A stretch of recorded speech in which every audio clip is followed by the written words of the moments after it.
Түсінбедім. Несі түсінбедім? Түсінбедім, бірдеңе деңіз келіп тұр ма? Сен өзің ғой түсінбедім деп келіп тұрған. Не бірдеңе деген келіп тұр ма? Жайдан жай отырмын ғой мен мына жерде.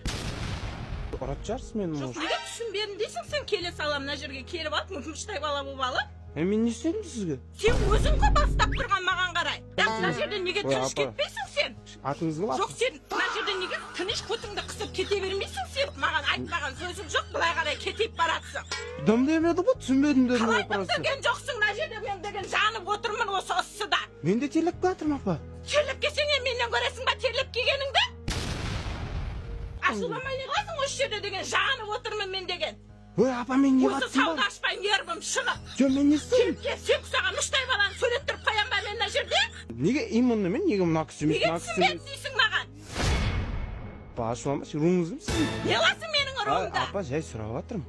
Айтпа маған не балда деп. Болды, апа, ашуланбаңызшы. Бірге екі болды мына жерде отырмын, ал не болды? Атыңыз кім, Мен апа? ашуланбаған не істеймін мына жерде Апа, отырғанда? атыңыз кім? Атым Бақыт. Бақыт? Иә. Бақытты адам болып жүрмейсіз, не үшін Қалай ашуланасыз? бақытты адам боласың мына жерден тыныш кете бермейсің ба келіп отырғанда? Әзіл ғой, апа, құрсын. Бәрі әзіл. Руыңыз кім? Табын. Табын? Ма, табынның қыздары страшный екен ғой. Міне апа, Саламат. апа әзіл мынау. Гранд сервис дейтін жерде жұмыс жасаймын.